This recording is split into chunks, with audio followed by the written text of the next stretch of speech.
Welcome to Readings in Isolation. My name is Saman Giraud and we are reading for you, me and Joanna, we are reading for you from 1001 Nights. Tonight I'll be your host, as you can tell, and we will pick up as where Joanna left off, which is the 33rd night. And what happened so far in the previous story is the barber's tale of his 6 brothers. And the last story was about his 5th brother, who happened to have cropped off both ears, and he was earning his living as a beggar. And the barber was telling the fate of his 5th brother, how after the father's death he inherited some money and bought a tray with glassware, and he was imagining and musing about how wealthy he would become and in what a huge mansion he'd be living, and if he were to have a wife and she would bother him, he would just kick her. That's what he was imagining. So this is where we're going to pick up, in his imagination. All right. Enjoy the reading. Now, when it was the 33rd night, she said, "It hath reached me, auspicious king, that the barber's 5th brother proceeded. Then I bent down my head and continue acting after this fashion till her parading and displaying are completed. Thereupon I order one of my eunuchs to bring me a bag of 500 dinars, which I give as largesse to the tire women present, and bid them one, and all lead me to the bride chamber. When they leave me alone with her, I neither look at her nor speak to her, but lie by her side with my face to the wall, showing my contempt, that each and every may again remark how high and haughty I am. Presently her mother comes in to me, and kissing my head and hand, says to me, O my lord, look upon thine handmaid who longs for thy favour, so heal her broken spirit. I give her no answer, and when she sees this, she rises and busses my feet many times and says, O my lord, in very sooth my daughter is a beautiful maid, who hath never known man, and if thou show her this backwardness and aversion, her heart will break. So do thou incline to her and speak to her and soothe her mind and spirit. Then she rises and fetches a cup of wine and says to her daughter, Take it and hand it to thy lord.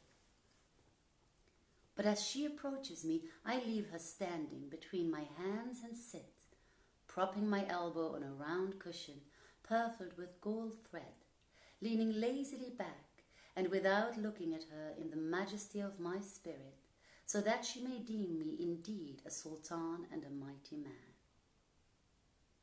Then she says to me, O my lord, Allah upon thee, do not refuse to take the cup from the hand of thine handmaid, for verily I am thy bondswoman.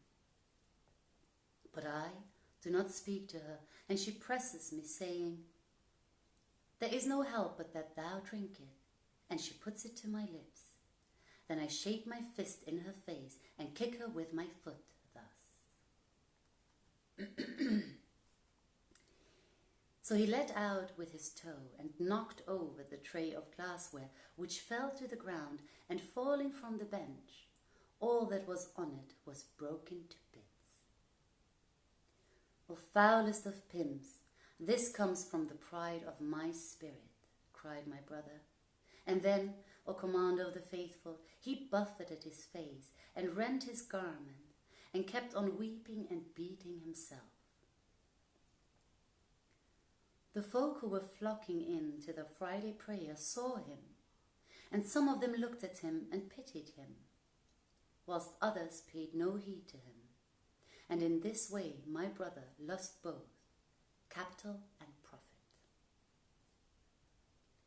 He remained weeping a long while, and at last came up a beautiful lady, the scent of musk exhaling from her, who was going to Friday prayers, riding a mule with a gold saddle, and followed by several eunuchs.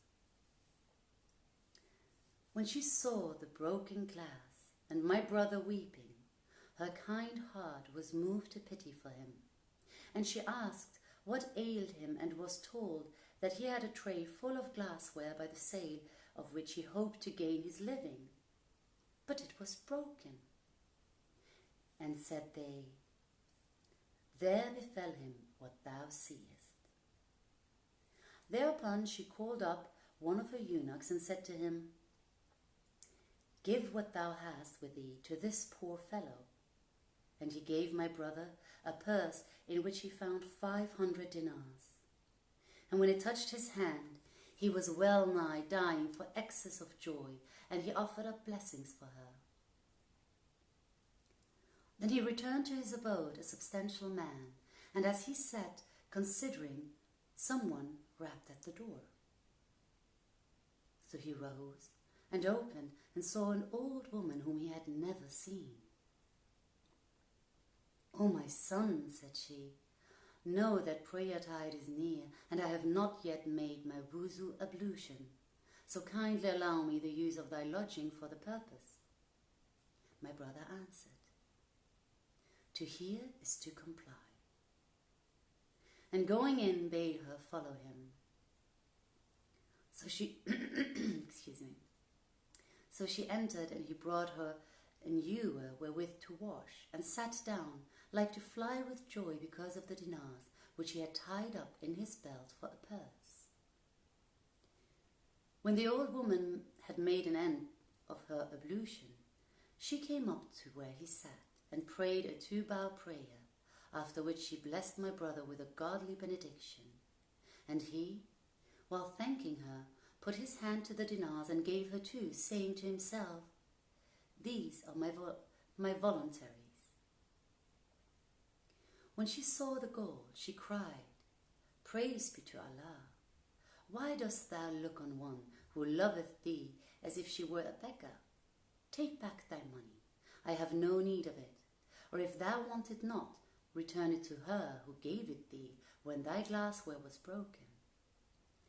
Moreover, if thou wish to be united with her, I can manage the matter, for she is my mistress."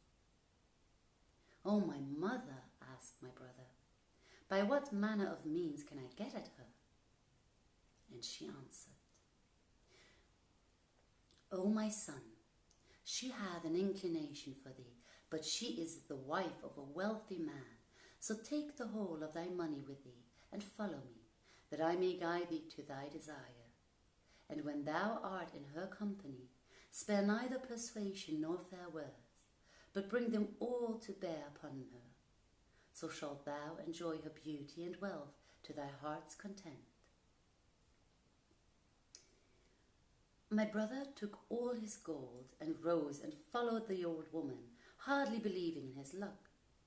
She ceased not faring on, and my brother following her, till they came to a tall gate, at which she knocked, and a roomy slave girl came out and opened to them. Then the old woman led my brother into a great sitting room, spread with wondrous fine carpets and hung with curtains, where he sat down with his gold before him and his turban on his knee. He had scarcely taken seat before there came to him a young lady, never I saw fairer, clad in garments of the most sumptuous, whereupon my brother rose to his feet, and she smiled in his face and welcomed him, signing to him to be seated. Then she bade shut the door, and when it was shut, she turned to my brother, and taking his hand, conducted him to a private chamber, furnished with various kinds of brocades and gold clothes. Here he sat down, and she sat by his side and toyed with him a while, after which she rose, and saying, "Stir not from thy seat till I come back to thee," disappeared. Meanwhile, as he was on this wise, lo, there came into him a black slave, big of body, and holding a drawn sword in hand, who said to him, Woe to thee! Who brought thee hither, and what dost thou want here? My brother could not return him a reply, being tongue-tied for terror.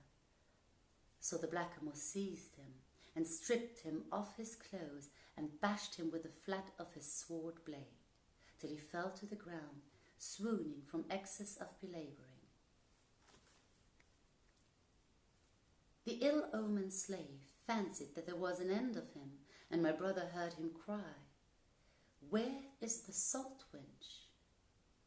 Whereupon in came a handmaid, holding in hand a large tray of salt, and the slave kept rubbing it into my brother's wounds, but he did not stir, fearing lest the slave might find out that he was not dead and kill him outright. Then the salt girl went away, and the slave cried, Where is the souterrain guardianess?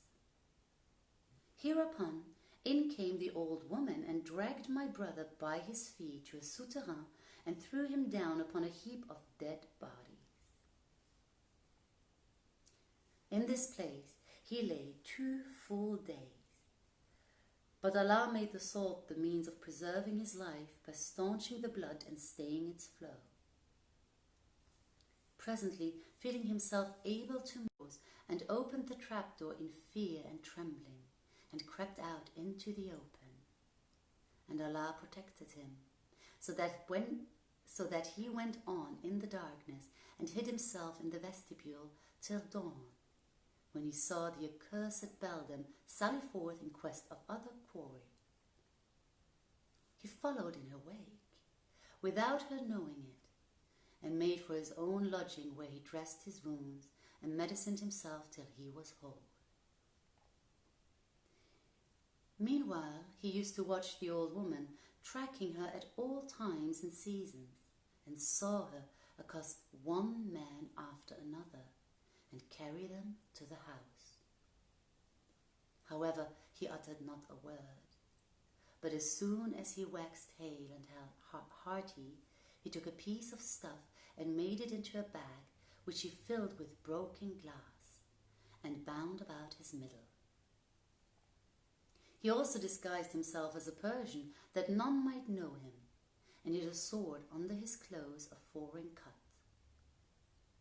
Then he went out, and presently, falling in with the old woman, said to her, speaking Arabic with a Persian accent, Venerable lady, I am a stranger arrived but this day here, where I know no one.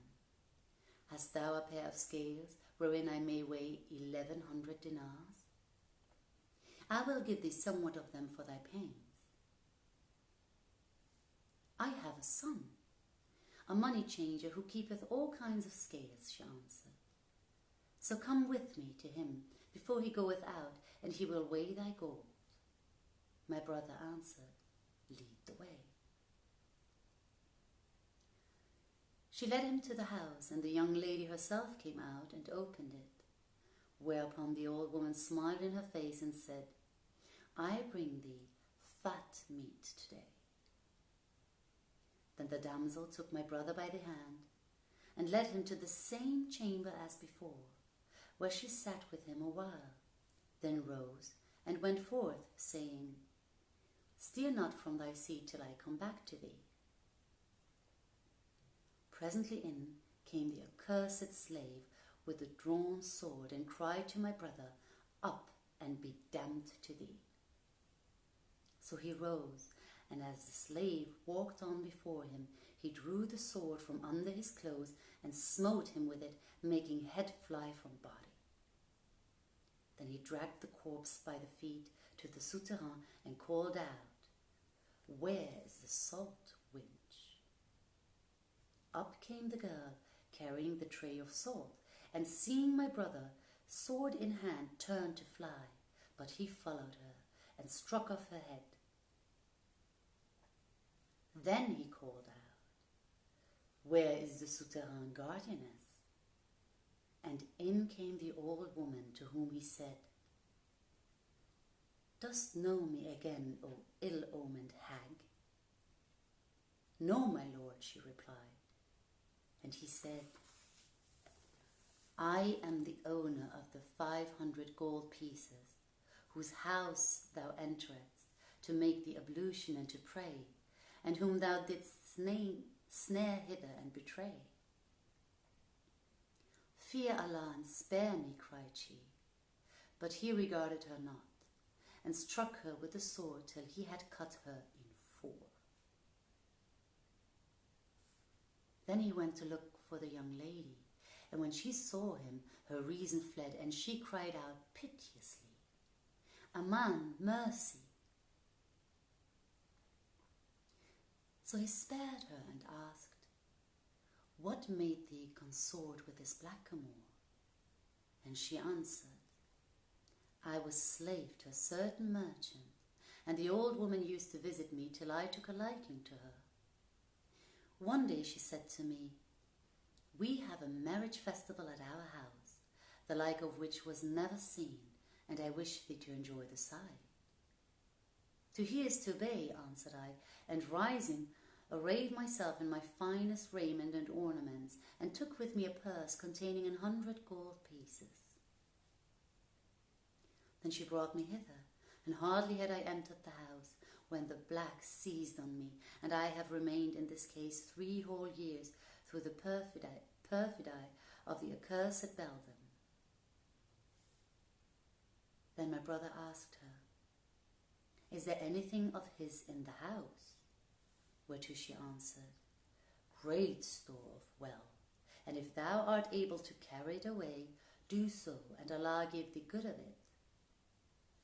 My brother went with her, and she opened to him sundry chests wherein were money bags, at which he was astounded. Then she said to him, "Go now and leave me here, and fetch men to remove the money." He went out and hired 10 men, but when he returned, he found the door wide open, the damsel gone, and nothing left but some small matter of coin and the household stuffs. By this he knew that the girl had overreached him, so he opened the storerooms and seized what was in them, together with the rest of the money, leaving nothing in the house. He passed the night rejoicing, but when morning dawned, he found at the door some 20 troopers who laid hands on him, saying, "The governor wants thee." My brother implored them hard to let him return to his house, and even offered them a large sum of money, but they refused, and binding him fast with cords, carried him off. On the way they met a friend of my brother, who clung to his skirt and implored his protection, begging him to stand by him and help to deliver him out of their hands. The man stopped and asked them what was the matter, and they answered, "The governor hath ordered us to bring this fellow before him, and look ye, we are doing so." My brother's friend urged them to release him, and offered them 500 dinars to let him go, saying, "When ye return to the governor, tell him that you were unable to find him." But they would not listen to his words, and took my brother, dragging him along on his face, and set him before the governor, who asked him, "Whence gottest thou these stuffs and monies?" And he answered, "I pray for mercy." So the governor gave him the kerchief of mercy, and he told him all that had befallen him, from first to last, with the old woman and the flight of the damsel, ending with, "Whatso I have taken, take of it what thou wilt, so thou leave me sufficient to support life." But the governor took the whole of the stuffs and all the money for himself, and fearing lest the affair come to the Sultan's ears, he summoned my brother and said, "Depart from this city, else I will hang thee." "Hearing and obedience," quoth my brother, and set out for another town. On the way, thieves fell foul of him, and stripped and beat him and docked his ears. But I heard tidings of his misfortunes, and went out after him, taking him close, and brought him secretly into the city, where I assigned him an allowance for meat and drink.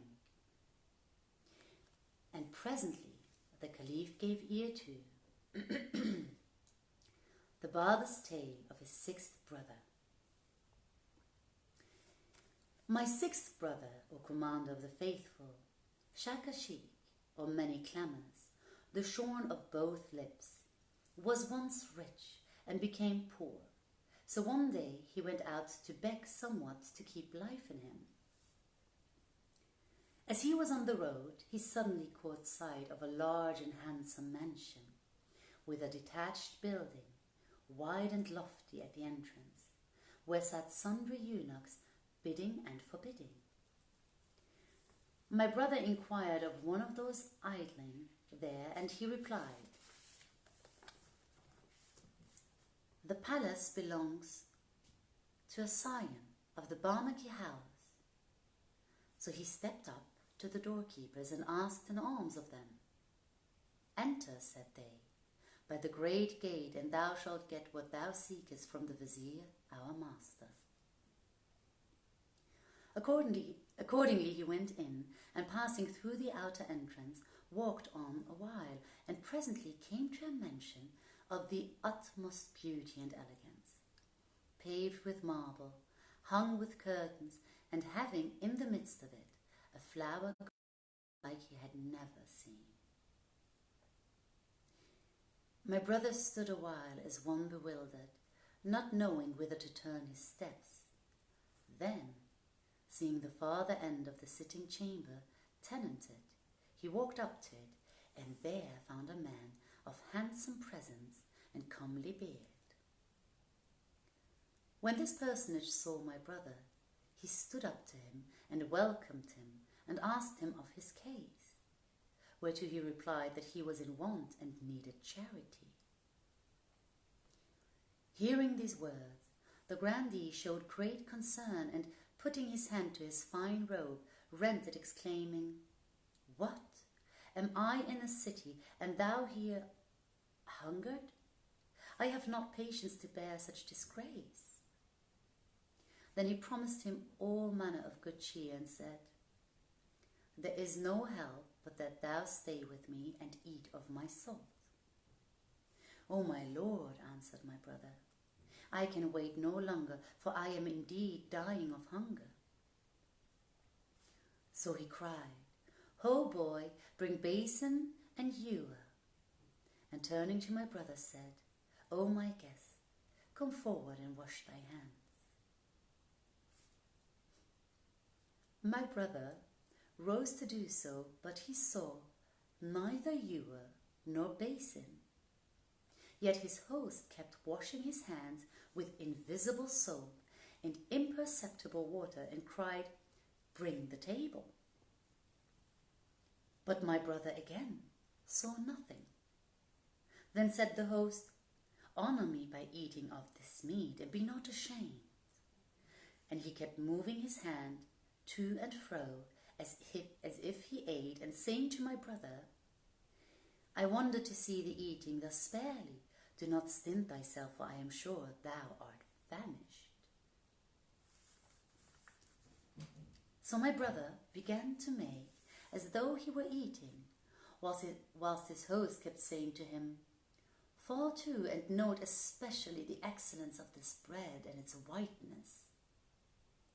But still my brother saw nothing. Then said he to himself, "This man is fond of poking fun at people," and replied, "O my lord, in all my days I never knew aught more winsome than its whiteness, or sweeter than its savour." The Barmecide said, "This bread was baked by a handmaid of mine, whom I bought for 500 dinars. Then he called out, "Ho, boy, bring in the meat pudding for our first dish, and let there be plenty of fat in it." And turning to my brother said, "O my guest, Allah upon thee has ever seen anything better than this meat pudding. Now by my life, eat, and be not abashed. Presently he cried out again, "Oh boy, serve up the marinated stew with the fatted sand grouse in it." And he said to my brother, "Up and eat, O my guest, for truly thou art hungry and needest food." So my brother began wagging his jaws and made as if champing and chewing, while the host continued calling for one dish after another, and yet produced nothing save orders to eat. Presently he cried out, "Oh boy, bring us the chicken stuffed with pistachios nuts," and said to my brother, "By thy life, O my guest, I have fattened these chickens upon pistachios. Eat, for thou hast never eaten their like."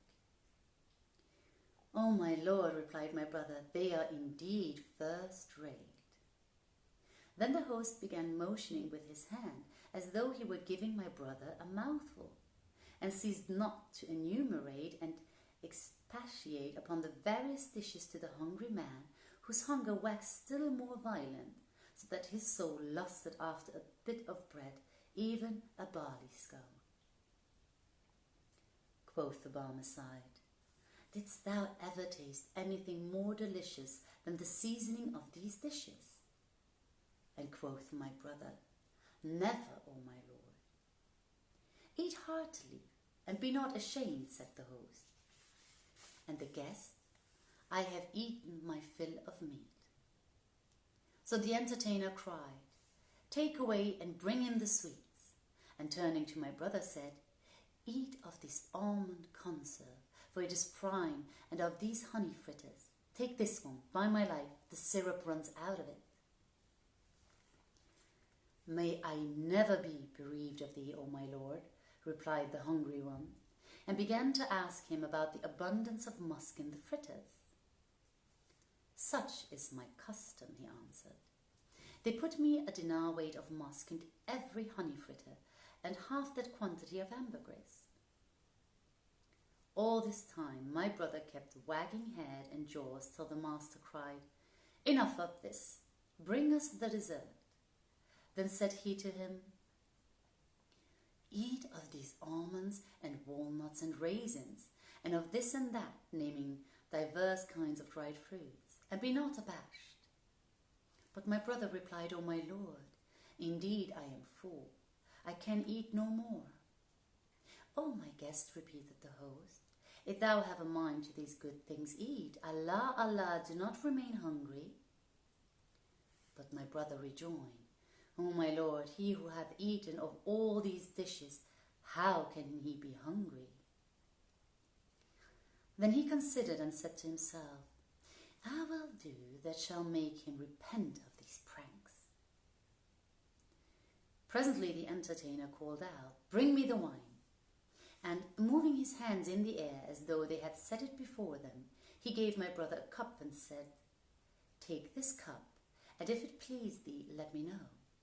"O my lord," he replied, "it is notable good as to nose, but I am wont to drink wine some 20 years old." "Knock then at this door," quoth the host, "for thou canst not drink of aught better." "By thy kindness," said my brother, motioning with his hand as though he were drinking. "Health and joy to thee," exclaimed the housemaster, and feigned to fill a cup and drink it off. Then he handed another to my brother, who quaffed it and made as if he were drunken. Presently he took the host unawares, and raising his arm till the white of his armpit appeared, dealt him such a cuff on the nape of his neck that the palace echoed to it. Then he came down upon him with a second cuff, and the entertainer cried aloud, "What is this, O thou scum of the earth?" "O my lord," replied my brother, "thou hast shown much kindness to thy slave, and admitted him into thine abode, and given him to eat of thy victual. Then thou madest him drink of thine old wine, till he became drunken and boisterous. But thou art too noble not to bear with his ignorance and pardon his offence." When the Barmaki heard my brother's words, he laughed his loudest and said, Long have I been wont to make mock of man and play the madcap among my intimates, but never yet have I come across a single one who had the patience and the wit to enter into all my humours save thyself. So I forgive thee, and thou shalt be my boon companion in very sooth, and never leave me.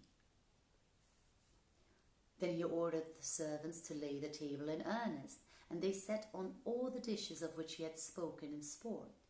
And he and my brother ate till they were satisfied, after which they removed to the drinking chamber, where they found damsels like moons, who sang all manner songs and played on all manner instruments.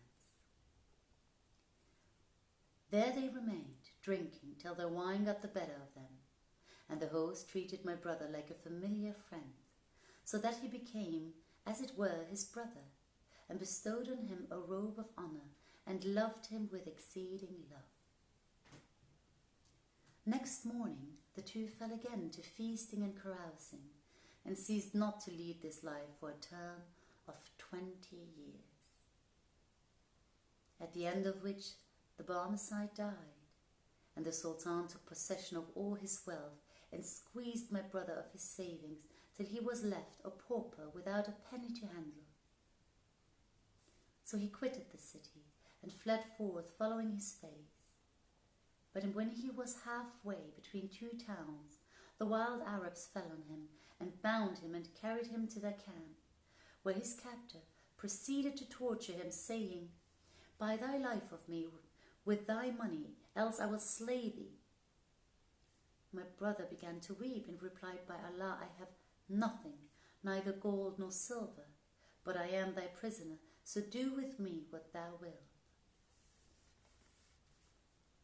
Then the Badawi drew a knife, broad-bladed and so sharp that if plunged into a camel's throat, it would sever it clean across from one jugular to the other, and cut off my brother's lips, and waxed more instant in requiring money.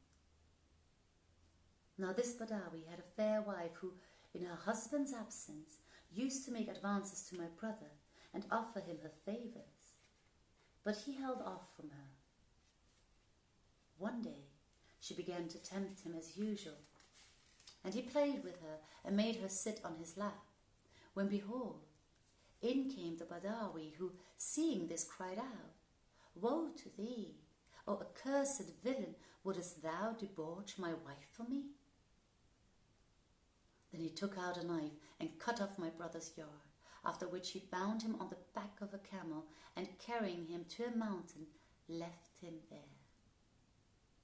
He was at last found by some who recognized him, and gave him meat and drink, and acquainted me with his condition, whereupon I went forth to him and brought him back to Baghdad, where I made him an allowance sufficient to live on. This then, O Commander of the Faithful, is the history of my 6 brothers, and I fear to go away without relating it all to thee, and leave thee in the error of judging me to be like them. And now thou knowest that I have 6 brothers upon my hands, and being more upright than they, I support the whole family. When the Caliph heard my story, and all I told him concerning my brothers, he laughed and said, "Thou sayest sooth, O silent man. Thou art indeed spare of speech, nor is there aught of forwardness in thee. But now go forth out of this city and settle in some other." And he banished me under edict. I left Baghdad and travelled in foreign parts till I heard of his death and the accession of another to the caliphate.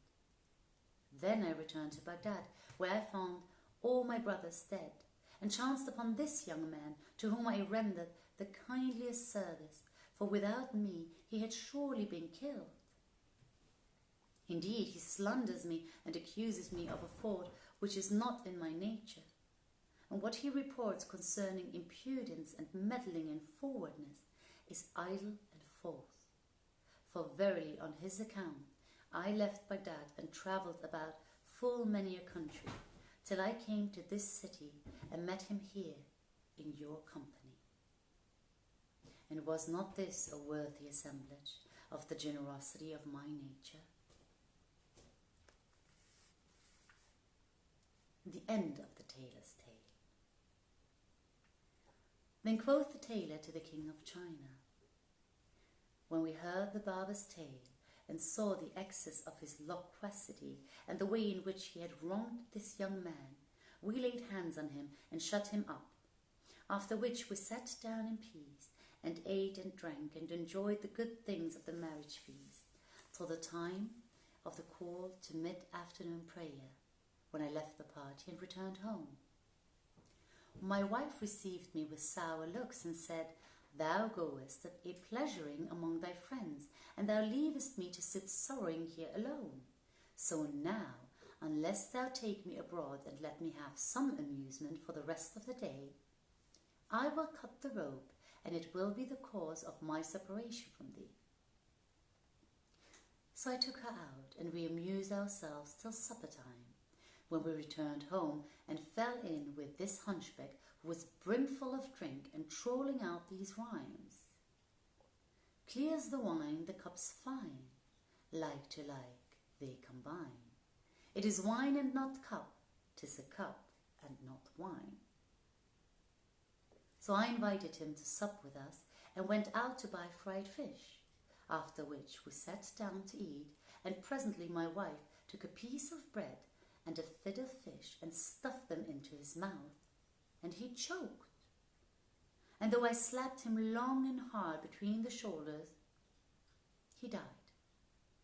Then I carried him off and contrived to throw him into the house of this leech, the Jew, and the leech contrived to throw him into the house of the reeve, and the reeve contrived to throw him on the way of the Nazarene broker. This, then, is my adventure which befell me but yesterday. Is not it more wondrous than the story of the hunchback? When the king of China heard the tailor's tale, he shook his head for pleasure, and showing great surprise said, This that passed between the young man and the busy body of a barber is indeed more pleasant and wonderful than the story of my lying knave of a hunchback. Then he bade one of his chamberlains go with the tailor and bring the barber out of jail, saying, I wish to hear the talk of this silent man, and it shall be the cause of your deliverance, one and all. Then we will bury the hunchback, for that he is dead since yesterday, and set up a tomb over him. And Shahrazad perceived the dawn of day, and ceased to say her permitted say. I loved that story. I really did.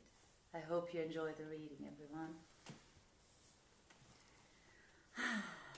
Alright, I'm going to respond to your comments right away. I'm going to wish you a wonderful, blissful, quiet night. Remember to go inwards instead of outwards. And we shall see you soon again. If you enjoyed it, and I hope you did, please check out Vienna's Theatre Project page, where you have all the events. Hearts back, I saw those. And we'll be happy to entertain you and spend our times with you. It's pure joy on both ends.